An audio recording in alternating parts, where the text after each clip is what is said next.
আসসালামু আলাইকুম। নবম এবং দশম শ্রেণীর সুপ্রিয় শিক্ষার্থীবৃন্দ, তোমরা সবাই কেমন আছো? আশা করছি তোমরা সবাই খুব ভালো আছো এবং সুস্থ আছো। আমি তোমাদের সাথে আছি, ফারজান আক্তার মুন্নি। আজকে আমি তোমাদের যে বাংলা দ্বিতীয় পত্র বিষয়টি রয়েছে সেটি পড়াবো। তোমাদের বাংলা ব্যাকরণ এবং নির্মিতি এই যে বিষয়টির যে প্রথম পরিচ্ছেদ রয়েছে, এখানে আমরা যদি একটু সূচিপত্রটা খেয়াল করি তাহলে আমরা দেখব যে আমাদের এখানে পরিচ্ছেদ 43 পর্যন্ত হচ্ছে আমাদের ব্যাকরণ বিষয়ক আলোচনা এবং তারপরের বিষয়গুলো হচ্ছে আমাদের লিখিত। তাহলে আমরা প্রতিদিন চেষ্টা করব 2টি করে পরিচ্ছেদ পড়ার, যেহেতু এগুলো অনেকগুলো আছে ছোট ছোট আকারে, কিন্তু যেগুলো আবার একটু বিস্তারিতভাবে আলোচনা করার প্রয়োজন এবং চ্যাপ্টারটা একটু পরিচ্ছেদটা একটু বড় থাকবে, সেক্ষেত্রে আমরা একটি করে আলোচনা করার চেষ্টা করব। আর অন্যথায় ছোট ছোট হলে আমরা প্রতিদিন 2টা পরিচ্ছেদ করে শেষ করার চেষ্টা করব। আশা করব তোমরা একদম ক্লাসের শুরু থেকে শেষ পর্যন্ত মনোযোগের সাথে ধৈর্য নিয়ে পুরো ক্লাসটি দেখবে, শুনবে এবং বোঝার চেষ্টা করবে। আর তোমাদের আরও একটি কথা বলবো যে বাংলা ব্যাকরণ বিষয়টি এত বেশি গুরুত্বপূর্ণ যে এটি শুধু তোমাদের এখন কাজে লাগবে ব্যাপারটা এমন না। তোমাদের এই ব্যাকরণ এখন লাগবে অ্যাডমিশনের সময়, যখন যখন ভার্সিটিতে ভর্তি হতে যাবে তার আগে তোমাদের অ্যাডমিশন দিতে হবে, সেই পরীক্ষায় তোমাদের লাগবে। যে কোনো সরকারি চাকরি পেতে হলে তোমাদের এই বাংলা ব্যাকরণের কিন্তু কোনো বিকল্প নেই।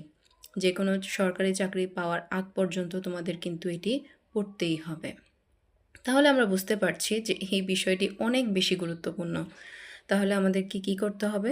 এই বিষয়টি এখন থেকেই খুব ভালো করে আয়ত্ত করে নেওয়ার চেষ্টা করতে হবে। এখন তোমাদের মনে প্রশ্ন আসতে পারে যে ব্যাকরণ বিষয়টা এত কেন গুরুত্বপূর্ণ, বা ব্যাকরণ শেখার উদ্দেশ্যটা কি, ব্যাকরণ আসলে কি? এই প্রশ্নগুলো কি আমাদের মনে আসে না? অবশ্যই আসে। তাহলে আমরা যদি একটু সংক্ষেপে বোঝার চেষ্টা করি যে ব্যাকরণ জিনিসটা কি, তাহলে একদম সহজ ভাষায় ব্যাকরণ হচ্ছে আমাদের যে বাংলা ভাষাটা সেটা যেন আমরা শুদ্ধভাবে পড়তে পারি, বলতে পারি এবং লিখতে পারি। তারপরে ব্যাকরণের যে বিভিন্ন অংশ রয়েছে, ধ্বনি, শব্দ, বাক্য বা সব কিছুর বাক্য বলার ক্ষেত্রে আমরা যেন সেটিকে আরও পরিষ্কারভাবে বুঝিয়ে আরও সুন্দর করে বলতে পারি।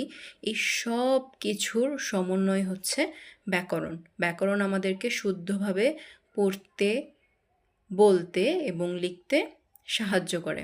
তাহলে ব্যাকরণ কিন্তু আমাদের জন্য খুব গুরুত্বপূর্ণ, তাই না? তাহলে চলো আমরা আমাদের পরিচ্ছেদ একে চলে যাই।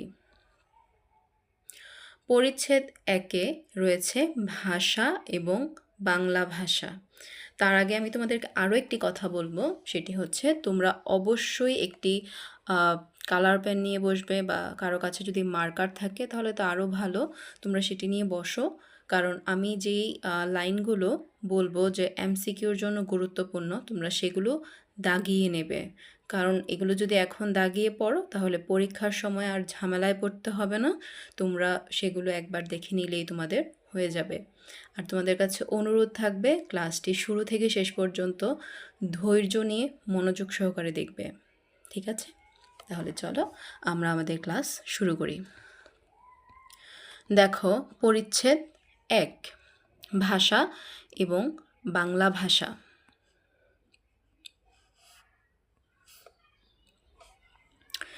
ভাষা: গলনালী, মুখ বিভর, কণ্ঠ, জিভ, তালু, দাঁত, নাক প্রভৃতি প্রত্যঙ্গ দিয়ে মানুষ নানা রকম ধ্বনি তৈরি করে। গলনালী, মুখবিভর, কণ্ঠ, জিভ, তালু, দাঁত, নাক প্রভৃতি প্রত্যঙ্গ দিয়ে মানুষ নানা রকম ধ্বনি তৈরি করে। তাহলে এই লাইনটার মানে কি? এই লাইনটার মানে হচ্ছে যে আমি যে তোমাদের সাথে কথা বলছি, এক্ষেত্রে আমার কি হচ্ছে, আমি কিন্তু আমার গলনালীটাকে ব্যবহার করছি, আমার মুখ ব্যবহার করছি, আমার কণ্ঠ তোমরা শুনতে পাচ্ছ, আমার জিভ ব্যবহার হচ্ছে, তালু, দাঁত, নাক, এই সব কিছুর সমন্বয়ে কিন্তু আমি যেই ধ্বনি সৃষ্টি করছি, তার ফলে কি হচ্ছে, আওয়াজ সৃষ্টি হচ্ছে এবং এর মাধ্যমেই কিন্তু তোমরা আমার কথা শুনতে পাচ্ছ। তাহলে এই সব কিছু সমন্বয়ে একটা ধ্বনি সৃষ্টি হচ্ছে। আচ্ছা, এখন প্রশ্ন হতে পারে যে ধ্বনি জিনিসটা কি, তাই না? ধ্বনি জিনিসটা আবার কি? এখন তোমাদের প্রশ্ন আসতেই পারে যে ধ্বনি আবার কি? তাহলে ধ্বনি হচ্ছে একটা সাউন্ড। ধ্বনি কি? ধ্বনি হচ্ছে সাউন্ড, কোনো কিছুর আওয়াজ। ধ্বনি হচ্ছে একটা একক শব্দ, একক বর্ণ। তাহলে আমরা এই ধ্বনি নিয়ে, বর্ণ নিয়ে বা এগুলো নিয়ে বিস্তারিত আমাদের সামনের ক্লাসগুলোতে আমরা আরও জানব। তারপরে দেখো, এক বা একাধিক ধ্বনি দিয়ে তৈরি হয় শব্দ। এক বা একাধিক ধ্বনি দিয়ে তৈরি হয় শব্দ। আমি বলেছি একটু আগে, এটাকে যদি তোমাদেরকে একটু সহজ করে বোঝাই তাহলে কি হবে। দেখো, আমরা একটা শব্দ বললাম যে কলা। তাহলে এখানে আমার কয়টা বর্ণ লাগছে? ক, তারপরে ল, আকার। তাহলে আমার এখানে দেখো, এক বা একাধিক ধ্বনি দিয়ে আমি বললাম যে একটা, আমি যখন আওয়াজ করছি অ, এটা কিন্তু একটা ধ্বনি, এটা একটা সাউন্ড। এখন কর সাথে যখন আবার ল আকার যুক্ত হচ্ছে লা, তখন কিন্তু দুইটা শব্দ হচ্ছে। তাহলে এই দুইটা শব্দ মানে দুইটা ধ্বনি মিলে তৈরি হচ্ছে একটা শব্দ। শব্দটা কি? সেটা হচ্ছে কলা। তাহলে এক বা একাধিক ধ্বনি দিয়ে তৈরি হয় শব্দ। তারপরে কি? শব্দের গুচ্ছ দিয়ে বাক্য গঠিত হয়। শব্দের গুচ্ছ দিয়ে বাক্য গঠিত হয়। গুচ্ছ জিনিসটা কি? গুচ্ছ মানে হচ্ছে একের অধিক অনেকগুলো জিনিস একসাথে। তাহলে একটা বাক্য যখন আমি বলবো যে মা আমি কলা খাবো, তাহলে এই যে পুরো বাক্যটা তুমি বললে, বা মা আমাকে ভাত দাও, এখানে তুমি কয়টা শব্দ বললা? মা আমাকে ভাত দাও। এখানে কিন্তু আমরা 4টা শব্দ ব্যবহার করে একটা বাক্য গঠন করেছি। এজন্য বলা হচ্ছে শব্দের গুচ্ছ দিয়ে বাক্য গঠিত হয়। বাক্য দিয়ে মানুষ কি করে? বাক্য দিয়ে মানুষ মনের ভাব আদান প্রদান করে। মনের ভাব প্রকাশক এসব বাক্যের সমষ্টিকে বলে ভাষা। তাহলে এই যে আমরা বিভিন্ন বাক্য ব্যবহার করছি আমাদের মনের ভাব প্রকাশ করার জন্য, এটাকেই বলা হচ্ছে ভাষা। দেখো, ভাষা একদিকে মুখে বলার, অন্যদিকে কানে শোনার বিষয়। ভাষা একদিকে মুখে বলার এবং অন্যদিকে কানে শোনার বিষয়। এই যে আমি তোমাদেরকে বলছি, আমি কিন্তু মুখে বলছি এবং তোমরা সেটা কি কানে শুনছো। তাহলে ভাষা একদিকে মুখে বলার এবং অন্যদিকে কানে শোনার বিষয়। তারপরে দেখো, সভ্যতার অগ্রগতিতে মুখের ভাষা ক্রমে লেখার এবং ছাপার, সেই সঙ্গে চোখ দিয়ে পড়ার বিষয়ে পরিণত হয়েছে। এছাড়া দৃষ্টিশক্তিহীনদের জন্য ভাষাকে উঁচু নিচু করে তৈরি করার, হাত দিয়ে অনুভব করার ব্রেইল পদ্ধতি, আবার বাক শক্তিহীনদের বোঝানোর জন্য বিভিন্ন ধরনের ইশারা ভাষা মানুষ তৈরি করেছে। তাহলে আমরা কি বুঝলাম? যারা চোখে দেখতে পারে না তাদের জন্য হচ্ছে ভাষাকে উঁচু নিচু করে তৈরি করে হাত দিয়ে অনুভব করার একটা ব্রেইল পদ্ধতি বের করা হয়েছে, এবং যারা কথা বলতে পারে না তাদের জন্য বিভিন্ন ধরনের ইশারা ভাষা মানুষ তৈরি করেছে। তবে সাধারণভাবে ভাষা বলতে লিখিত ভাষা বোঝায় না, ইশারা ভাষাও না। তাহলে মুখে উচ্চারিত রূপই হচ্ছে ভাষার প্রধান রূপ। এটি খুবই গুরুত্বপূর্ণ, এটি তোমরা দাগিয়ে নেবে যে মুখে উচ্চারিত রূপই হচ্ছে ভাষার প্রধান রূপ। ভাষার প্রধান রূপ কোনটি? মুখে উচ্চারিত রূপ হচ্ছে ভাষার প্রধান রূপ। তারপরে দেখো, জনগোষ্ঠী ভেদে ভাষার বৈশিষ্ট্য আলাদা হয়, ভাষাও আলাদা হয়। পৃথিবীতে কয়েক হাজার ভাষা এভাবেই আলাদা ভাষা হিসেবে বিদ্যমান রয়েছে। বর্তমান পৃথিবীর প্রধান ভাষাগুলোর মধ্যে রয়েছে চীনা, ইংরেজ, হিন্দি, হিস্পানি, আরবি, বাংলা, পর্তুগিজ, রুশ, জাপানি, জার্মান, কোরিয়ান, ফরাসি, তামিল, তুর্কি, উর্দু এবং ফার্সি প্রভৃতি। তাহলে জনগোষ্ঠী ভেদে ভাষার বৈশিষ্ট্য কী হয়? আলাদা হয়, ভাষাও আলাদা হয়। আমরা যারা বাংলাদেশে বসবাস করছি, আমাদের মাতৃভাষা হচ্ছে বাংলা, আমরা বাংলায় কথা বলি। আবার যারা ধরো জাপানে বসবাস করে তারা কিন্তু জাপানি ভাষায় কথা বলে। চীনে যারা বসবাস করে তারা চায়না ভাষায় কথা বলে। তারপরে যারা কোরিয়ায় বসবাস করে তারা কোরিয়ান ভাষায় কথা বলে। তারপরে যারা ফ্রান্সে বসবাস করে তারা ফ্রেঞ্চ ল্যাঙ্গুয়েজে কথা বলে। তাহলে এই যে জনগোষ্ঠী ভেদে ভাষা কি হয়? ভাষা পরিবর্তন হয়, ভাষা আলাদা হয়। পৃথিবীতে অনেক হাজার হাজার ভাষা আছে এবং তার মধ্যে পৃথিবীর প্রধান ভাষাগুলোর মধ্যে রয়েছে কি? চীনা, ইংরেজি, হিন্দি, হিস্পানি, আরবি, বাংলা, পর্তুগিজ, রুশ, জাপানি, জার্মান, কোরিয়ান, ফরাসি, তামিল, তুর্কি, উর্দু, ফার্সি প্রভৃতি। তাহলে এই গেল আমাদের ভাষার অংশ। তারপরে হচ্ছে আমাদের কি? তারপরে হচ্ছে বাংলা ভাষা। তারপরে হচ্ছে আমাদের বাংলা ভাষা। বাংলা ভাষা কি? আমাদের নিজস্ব ভাষা। আমাদের যে মাতৃভাষা, আমাদের মাতৃভাষা কি? বাংলা। বাঙালি জনগোষ্ঠী যে ভাষা দিয়ে তাদের মনের ভাব প্রকাশ করে তার নাম হচ্ছে বাংলা ভাষা। আমরা কি? বাঙালি জনগোষ্ঠী। আমরা কি কোন ভাষায় কথা বলি? আমরা বাংলা ভাষায় কথা বলি। বাংলা ভাষা দিয়ে আমরা আমাদের মনের ভাব প্রকাশ করে থাকি। বাংলা ভাষায় কথা বলে প্রায় 30 কোটি মানুষ। বাংলা ভাষায় কত কোটি মানুষ কথা বলে? 30 কোটি মানুষ কথা বলে। এটিও এমসিকিউর জন্য গুরুত্বপূর্ণ। এর মধ্যে বাংলাদেশে 16 কোটি, ভারতের পশ্চিমবঙ্গ 10 কোটি এবং পৃথিবীর বিভিন্ন দেশে আরও প্রায় 1 কোটি বাংলাভাষী মানুষ রয়েছে। তাহলে আমরা কি বুঝলাম? যে বাংলা ভাষায় কথা বলে 30 কোটি মানুষ, এর মধ্যে বাংলাদেশে হচ্ছে 16 কোটি, ভারতের পশ্চিমবঙ্গে 10 কোটি মানুষ বাংলা ভাষায় কথা বলে। এছাড়া ত্রিপুরা, আসাম, বিহার, ঝাড়খণ্ড, তারপর হচ্ছে উড়িষ্যা সহ ভারতের অন্যান্য প্রদেশে প্রায় 3 কোটি এবং পৃথিবীর বিভিন্ন দেশে আরও প্রায় 1 কোটি বাংলাভাষী মানুষ রয়েছে। তাহলে বাংলা ভাষাভাষী মানুষ কোথায় রয়েছে? আমরা তো বাঙালি, আমরা বাংলা ভাষায় কথা বলি। আমাদের দেশে 16 কোটি। পশ্চিমবঙ্গে, ভারতের যে পশ্চিমবঙ্গ, সেখানে রয়েছে 10 কোটি। এছাড়া ত্রিপুরা, আসাম, বিহার, উড়িষ্যা, ঝাড়খণ্ড সহ ভারতের আরও অন্যান্য যে প্রদেশ রয়েছে সেগুলো প্রায় মিলিয়ে 3 কোটি হবে এবং পৃথিবীর আরও বিভিন্ন দেশে আরও প্রায় 1 কোটি বাংলাভাষী মানুষ রয়েছে। মাতৃভাষী মোট জনসংখ্যার ভিত্তিতে বাংলা পৃথিবীর 6ষ্ঠ বৃহত্তম ভাষা। মাতৃভাষার দিক থেকে মোট জনসংখ্যার ভিত্তিতে বাংলা পৃথিবীর কততম ভাষা? 6ষ্ঠ বৃহত্তম ভাষা। এটি বাংলাদেশের রাষ্ট্রভাষা। বাংলা কি? আমাদের রাষ্ট্রভাষা কি? বাংলা। পৃথিবীর ভাষাগুলোকে ইন্দো ইউরোপীয়, চীনা তিব্বতীয়, আফ্রিকীয়, সেমীয়, হেমীয়, দ্রাবিড়ীয়, অস্ট্রো এশীয় প্রভৃতি ভাষায় ভাগ করা হয়ে থাকে। প্রভৃতি ভাষা পরিবারে ভাগ করা হয়ে থাকে।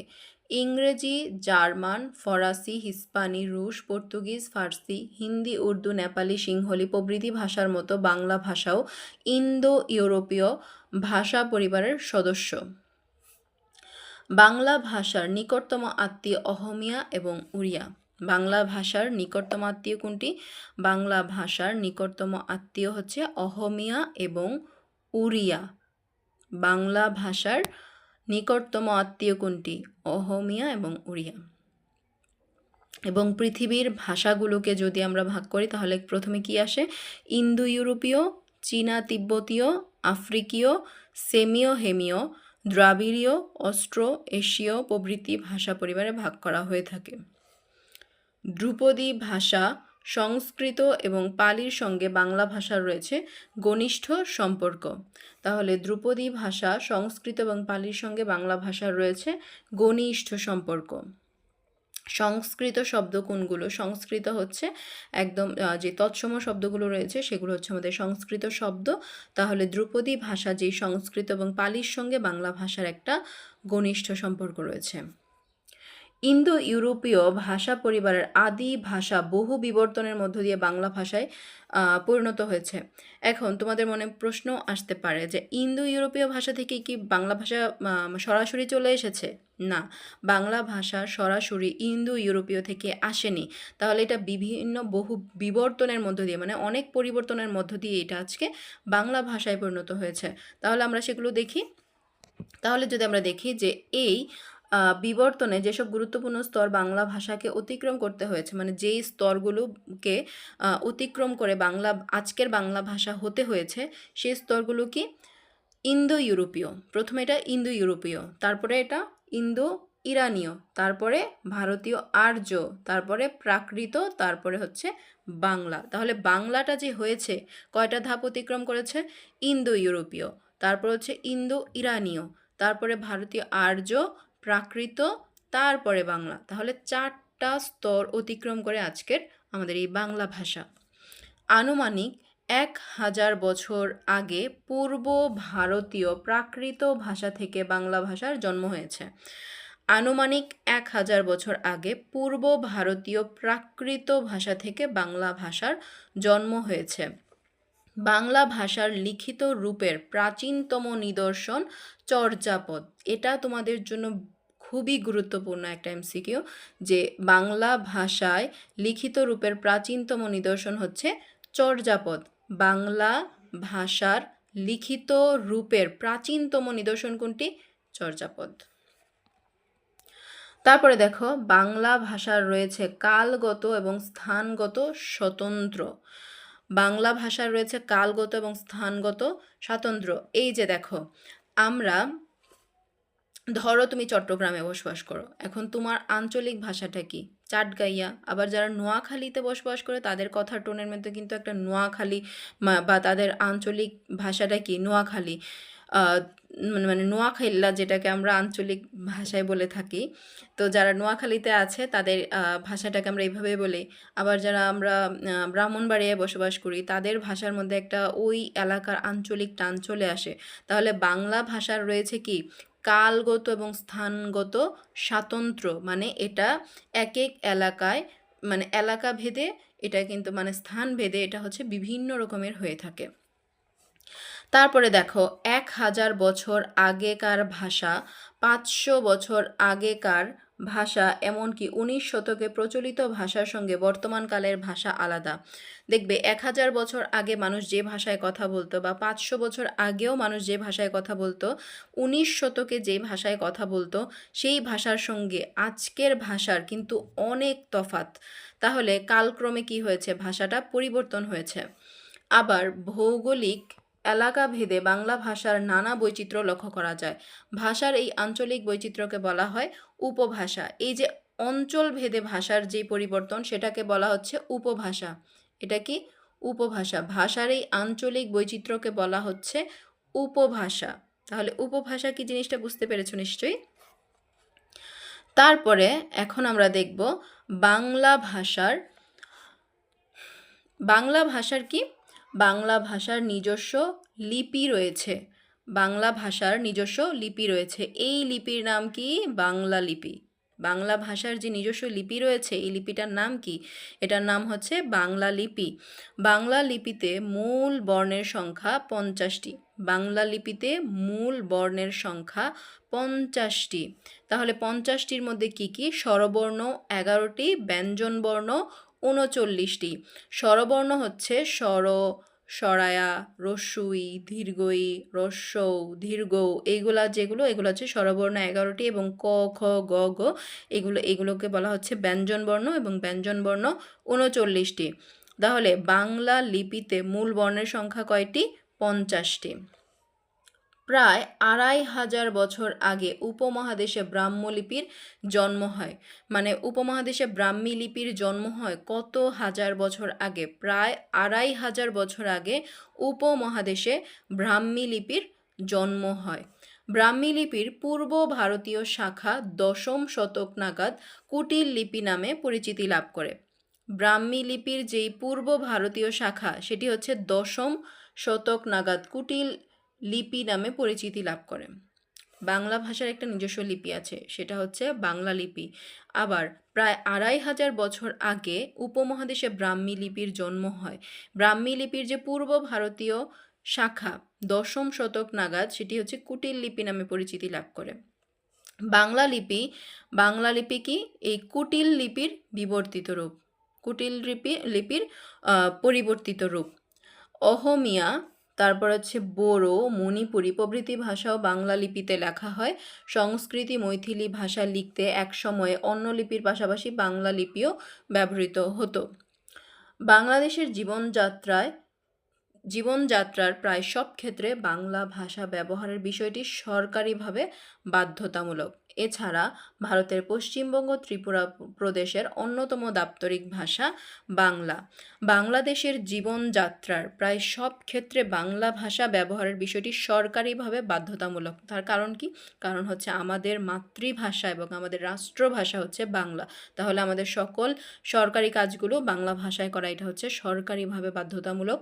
এছাড়া আমাদের দেশ ছাড়াও আমাদের যেই পার্শ্ববর্তী দেশ রয়েছে ভারত, সেখানকার যেই পশ্চিমবঙ্গ এবং ত্রিপুরা প্রদেশের অন্যতম দাপ্তরিক ভাষা মানে বিভিন্ন দপ্তরে যে ভাষাগুলো ব্যবহার করা হবে সেগুলো হচ্ছে বাংলা ভাষা। তারপরে আমরা দেখব যে আমাদের জন্য অনুশীলনী দেওয়া আছে, যেগুলোকে আমরা নৈর্ব্যক্তিক প্রশ্ন বলতে পারি, যে এখানে বলা হচ্ছে যে 10টা প্রশ্নের মতো দেওয়া আছে। দেখো প্রথম প্রশ্ন, যে বর্ণের সঙ্গে কোন ইন্দ্রিয়ের সরাসরি সম্পর্ক আছে? বর্ণের সঙ্গে কোন ইন্দ্রিয়ের সরাসরি সম্পর্ক আছে বলো তো? বর্ণটা আমরা কিসে দেখতে পাই? প্রথমে তো আমাদের চোখে দেখা লাগবে, তারপরে হচ্ছে আমরা এটাকে বলবো। তাহলে বর্ণের সঙ্গে আমাদের চোখের সরাসরি সম্পর্ক রয়েছে, উত্তর হবে ক। ব্রেইল পদ্ধতি ব্যবহার করে কারা? যারা হচ্ছে চোখে দেখতে পায় না। এগুলো কিন্তু আমরা আমাদের ওই যে প্রথমে আমরা যখন পরিচ্ছেদটা পড়েছি সেখানে কিন্তু আমরা পড়েছি যে ব্রেইল পদ্ধতি ব্যবহার করে দৃষ্টিশক্তিহীনরা, যারা হচ্ছে চোখে দেখতে পায় না। বাংলা ভাষায় কথা বলে প্রায় 30 কোটি লোক। মাতৃভাষী জনসংখ্যার দিক থেকে বাংলা পৃথিবীর কততম ভাষা? বাংলা পৃথিবীর 6ষ্ঠ ভাষা। নিচের কোনটি ভাষা পরিবারের নাম নয় বলতো? ইন্দো ইউরোপীয়, আফ্রিকীয়, দ্রাবিড়ীয়, ইন্দো ইরানীয়। তাহলে কোনটি আমাদের ভাষা পরিবারের নাম নয়? যে নিচের কোনটি ভাষা পরিবারের নাম নয় সেটি হচ্ছে ইন্দো ইরানীয়। ধ্রুপদী ভাষা হিসেবে স্বীকৃত কোনটি বলতো? সংস্কৃত, পালি, অহমিয়া, উড়িয়া, নেপালি, সিংহলি, হিন্দি ও উর্দু। কোনটি বলতো? আমরা কিন্তু এটি আমাদের যখন পরিচ্ছেদটা পড়েছি তখন কিন্তু আমরা পড়েছি যে ধ্রুপদী ভাষা হিসেবে স্বীকৃত সংস্কৃত এবং পালি। নিচের কোনটি থেকে বাংলা ভাষার জন্ম? কেন্তম, সংস্কৃত, পূর্ব ভারতীয় প্রাকৃত নাকি দ্রাবিড়ীয়? বাংলা ভাষার জন্ম হয়েছে পূর্ব ভারতীয় প্রাকৃত থেকে। বাংলা ভাষার প্রাচীন নমুনা পাওয়া যায় চর্যাপদে। এটা কিন্তু খুবই গুরুত্বপূর্ণ একটা এমসিকিউ। বাংলা ভাষার নিজস্ব লিপি কোনটি? ব্রাহ্মী, মণিপুরি, বাংলা, কুটিল। কোনটি? বাংলা ভাষার নিজস্ব লিপি হচ্ছে বাংলা। ভারতের কোন প্রদেশের অন্যতম দাপ্তরিক ভাষা বাংলা? কেরালা, উড়িষ্যা, ত্রিপুরা, হরিয়ানা। ভারতের কোন প্রদেশের অন্যতম দাপ্তরিক ভাষা বাংলা? সেটি হচ্ছে ত্রিপুরা। তাহলে আমরা আমাদের অনুশীলনী যে সঠিক উত্তর, যে টিক চিহ্ন দাও, যে প্রশ্নগুলো রয়েছে, নৈর্ব্যক্তিক প্রশ্নগুলো রয়েছে, সেগুলো আমরা সমাধান করলাম।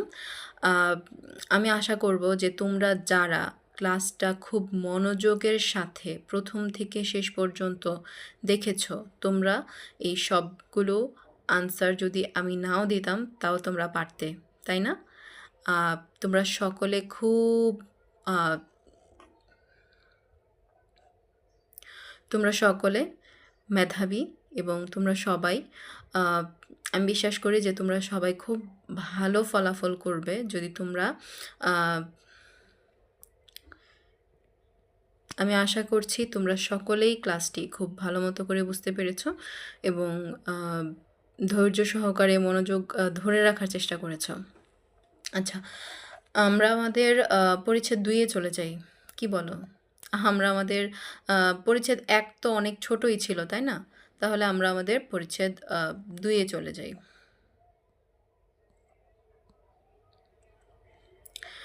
আচ্ছা, এখন আমরা শুরু করব আমাদের পরিচ্ছেদ ২।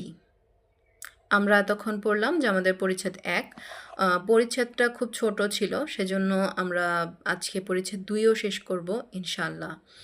পরিচ্ছেদ ২ এ কি আছে? পরিচ্ছেদ ২ এ আছে বাংলা ব্যাকরণ, ব্যাকরণ এবং বাংলা ব্যাকরণ।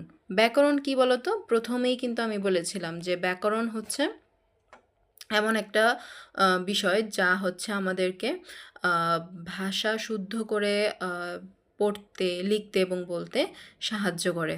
যেন আমাদের ভুল কম হয় এবং একই কথা যেটা আমরা আঞ্চলিক ভাষায় বলে থাকি সেটাকে যেন আমরা শুদ্ধভাবে এবং বানান ভুল না করে সুন্দর করে বলতে পারি, লিখতে পারি, সেটাই হচ্ছে আমাদেরকে ব্যাকরণ শিক্ষা দেয়। এবং ব্যাকরণ হচ্ছে আমাদের যে বাক্য ব্যবহার করি এর মধ্যে যে আমরা ধ্বনি, শব্দ এগুলো যে ব্যবহার করছি বা এর মধ্যেও যে আরও অনেক ব্যাপার আছে এবং এগুলোকে শুদ্ধ করার যে মাধ্যম এটা হচ্ছে কি ব্যাকরণ। তাহলে দেখো ব্যাকরণ এবং বাংলা ব্যাকরণ। ব্যাকরণের ভাষার স্বরূপ, ব্যাকরণ কি শিক্ষা দেয়? ব্যাকরণে ভাষার স্বরূপ এবং প্রকৃতি নিয়ে আলোচনা করা হয়। ব্যাকরণে কী নিয়ে আলোচনা করা হয়? ব্যাকরণে হচ্ছে ভাষার স্বরূপ এবং প্রকৃতি নিয়ে আলোচনা করা হয়। ধ্বনি, শব্দ, বাক্য ইত্যাদি বিশ্লেষণের মাধ্যমে ভাষার মধ্যকার সাধারণ কিছু বৈশিষ্ট্য খুঁজে বের করা ব্যাকরণের কাজ। আমরা জানি ধ্বনি কি? ধ্বনি হচ্ছে একটা সাউন্ড। তারপরে হচ্ছে ধ্বনি, অনেকগুলো ধ্বনি মিলে তৈরি হয় শব্দ এবং অনেকগুলো শব্দের গুচ্ছের মাধ্যমে তৈরি হয় বাক্য। তাহলে ধ্বনি, শব্দ, বাক্য ইত্যাদি বিশ্লেষণের মাধ্যমে ভাষার মধ্যকার সাধারণ কিছু বৈশিষ্ট্য খুঁজে বের করা হচ্ছে ব্যাকরণের কাজ। ব্যাকরণ গ্রন্থে যে এসব বৈশিষ্ট্যকে সূত্রের আকারে সাজানো হয়ে থাকে। যে বিদ্যাশাখায় বাংলা ভাষার স্বরূপ এবং প্রকৃতি বর্ণনা করা হয় তাকে বাংলা ব্যাকরণ বলে। যে বিদ্যাশাখায় বাংলা ভাষার স্বরূপ, বাংলা ভাষার যে রূপ এবং তার যে প্রকৃতি সেই সব কিছু সম্পর্কে বর্ণনা করা হয় তাকে বলা হয় বাংলা ব্যাকরণ। তাকে কি বলা হয়? বাংলা ব্যাকরণ। প্রথম বাংলা ব্যাকরণ প্রকাশিত হয় 1743 সালে পর্তুগিজ ভাষায়। প্রথম বাংলা ব্যাকরণ প্রকাশিত হয় 1743 সালে পর্তুগিজ ভাষায়। এটা কিন্তু তোমাদের এমসিকিউর জন্য খুব গুরুত্বপূর্ণ, এটা তোমরা দাগিয়ে নাও। প্রথম বাংলা ব্যাকরণ প্রকাশিত হয় কত সালে? 1743 সালে এবং সেটা কোন ভাষায়? সেটা হচ্ছে পর্তুগিজ ভাষায়। তারপরে এর লেখক ছিলেন মানুয়েল দা আসুম্পসাও। তাহলে এর লেখক কে ছিলেন? এর লেখক ছিলেন মানুয়েল দা আসুম্পসাও। তার বাংলা পর্তুগিজ অভিধানের ভূমিকা অংশ হিসেবে তিনি এটি রচনা করেন। তার বাংলা পর্তুগিজ অভিধানের, মানে এটাকে ইংলিশে বললে হবে ডিকশনারি, তাহলে তার বাংলা পর্তুগিজ অভিধানের ভূমিকা অংশ হিসেবে তিনি এটি রচনা করেন।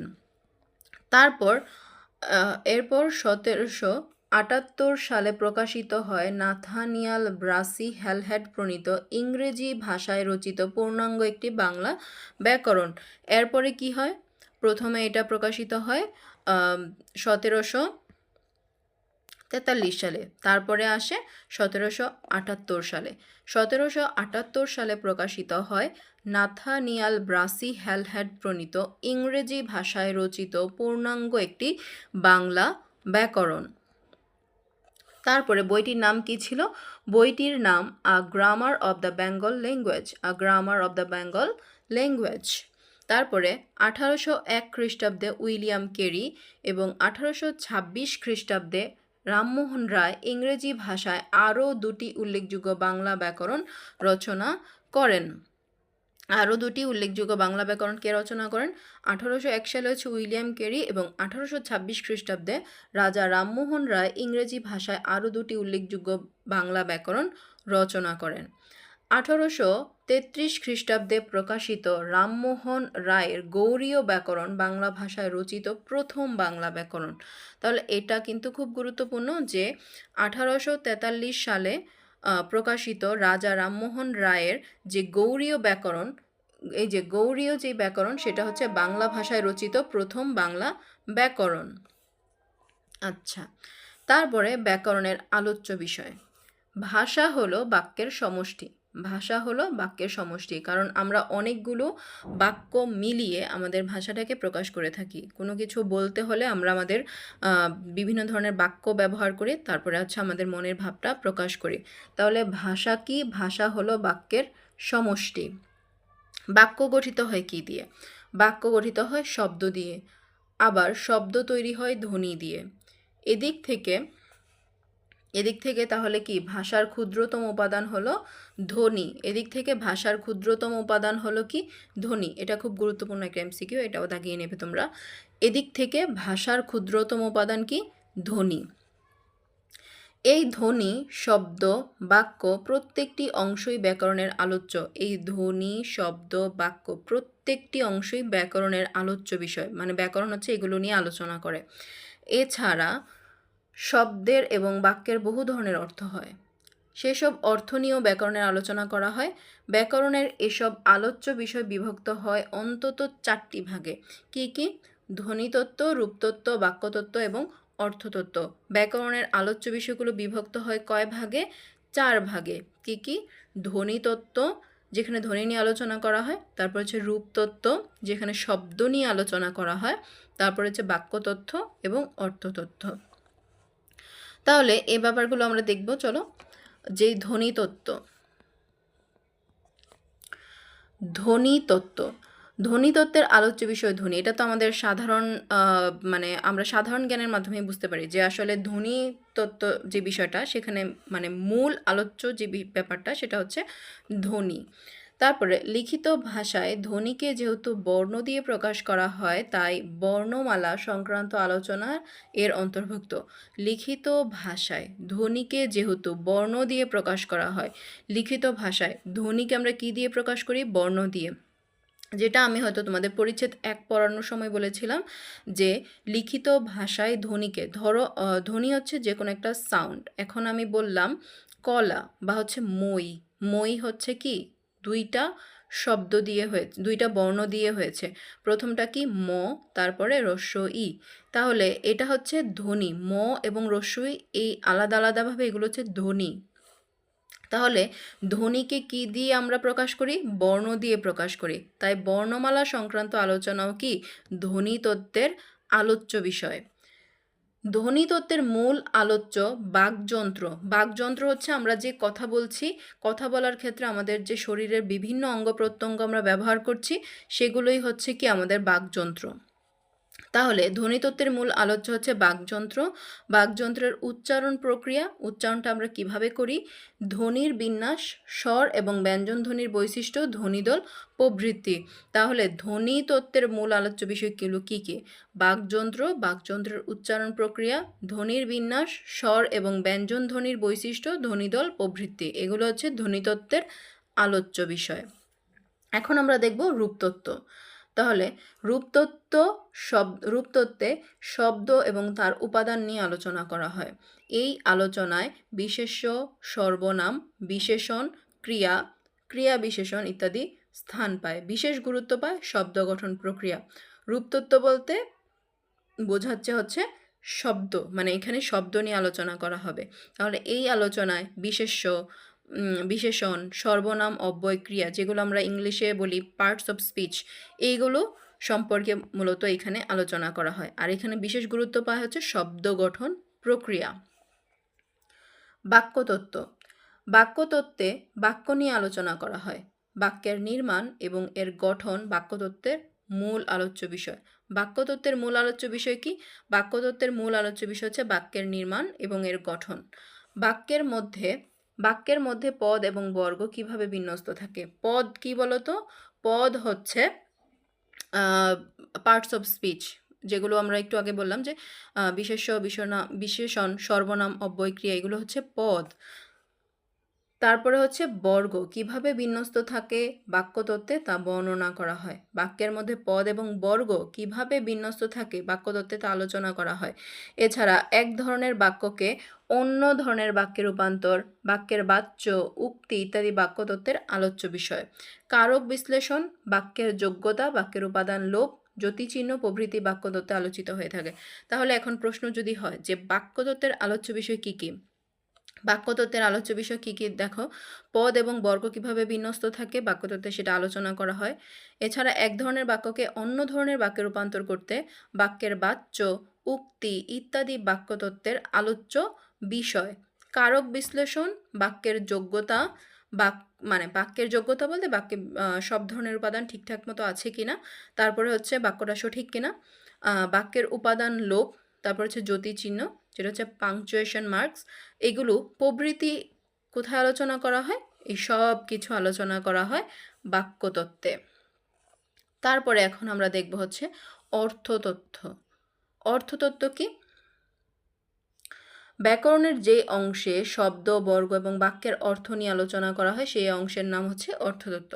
ব্যাকরণের যে অংশে শব্দ, বর্গ এবং বাক্যের অর্থ নিয়ে আলোচনা করা হয় সেই অংশের নাম হচ্ছে অর্থতত্ত্ব।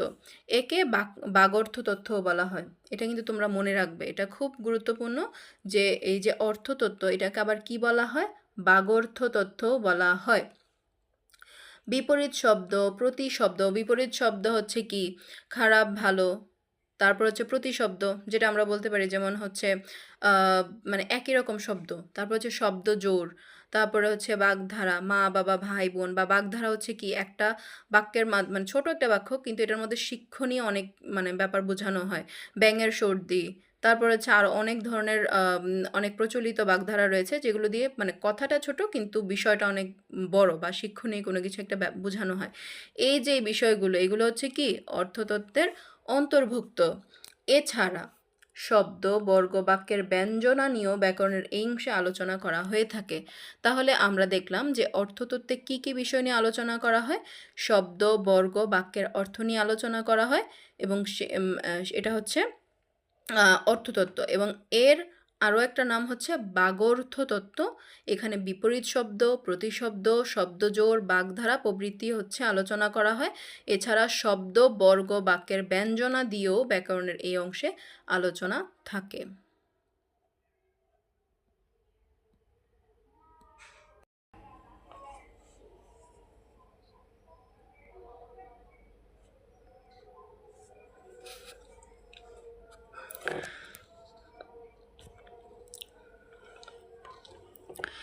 তারপর দেখো আমাদের জন্য অনুশীলনীতে 10টি নৈর্ব্যক্তিক দেওয়া আছে।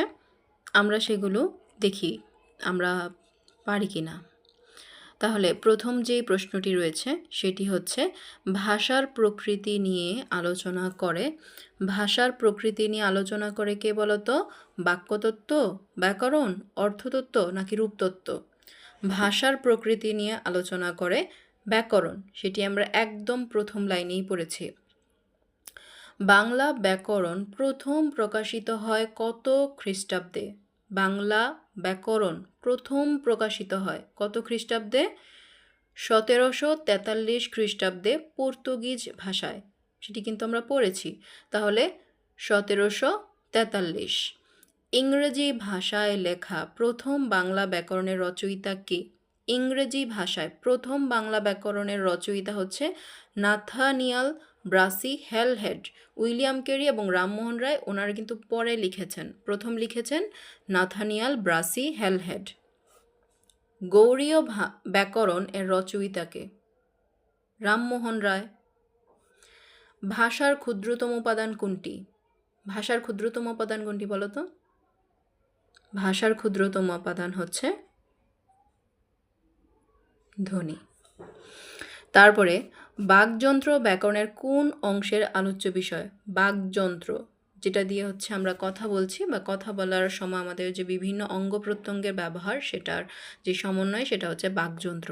তাহলে বাকযন্ত্র ব্যাকরণের কোন অংশের আলোচ্য বিষয় বলো তো? আমরা কিন্তু প্রথম ধ্বনিতত্ত্ব পড়ার সময় এই তথ্যটা পেয়েছিলাম। তাহলে এটা কোথায় আলোচনা করা হয়? ধ্বনিতত্ত্বে। শব্দের অর্থ এবং অর্থ বৈচিত্র্য নিয়ে আলোচনা করে। শব্দের অর্থ এবং অর্থ বৈচিত্র্য নিয়ে আলোচনা করে কোনটি বলো তো? অর্থতত্ত্ব। তোমরা শব্দ দেখে আবার কনফিউজড হয়ে যাবা না, ওকে? শব্দের অর্থ এবং অর্থ বৈচিত্র্য নিয়ে আলোচনা করে হচ্ছে অর্থতত্ত্ব। নিচের কোনটি রূপতত্ত্বের আলোচ্য বিষয়? রূপতত্ত্ব হচ্ছে যেখানে শব্দ নিয়ে আলোচনা করা হবে। তাহলে রূপতত্ত্বের আলোচ্য বিষয় হচ্ছে শব্দ গঠন। বাচ্য এবং উক্তি ব্যাকরণের কোন শাখায় আলোচিত হয়? বাচ্য, উক্তি ব্যাকরণের কোন শাখায় আলোচনা করা হয়? অর্থতত্ত্ব, রূপতত্ত্ব, ধ্বনিতত্ত্ব নাকি বাক্যতত্ত্ব? বাচ্য এবং উক্তি আলোচনা করা হয় বাক্যতত্ত্বে। শব্দ গঠন নিয়ে আলোচনা করা হয় কোথায়? রূপতত্ত্বে। তাহলে এই তো আমাদের পরিচ্ছেদ 1 এবং পরিচ্ছেদ 2 শেষ হয়ে গেল, এবং আমি বিশ্বাস করি যে তোমরা যারা একদম শুরু থেকে শেষ পর্যন্ত ধৈর্য নিয়ে মনোযোগ সহকারে পুরো ক্লাসটি বুঝেছ এবং বোঝার চেষ্টা করেছ বা মনোযোগ সহকারে শুনেছ, তোমাদের জন্য অনেকটাই উপকার হয়েছে। তারপরেও আজকের ক্লাস নিয়ে যদি তোমাদের কোনো ধরনের কোনো মন্তব্য থেকে থাকে, তোমরা সেটি আমাকে জানাতে পারো। আমি তোমাদের চাহিদা মতো বা তোমাদের যেভাবে সুবিধা হয় আমি আরও ভালো মতো করে বোঝানোর এবং পড়ানোর সর্বাত্মক চেষ্টা করব ইনশাআল্লাহ। পরবর্তী ক্লাস পর্যন্ত তোমরা সকলে খুব ভালো থাকবে এবং সুস্থ থাকবে। আসসালামু আলাইকুম।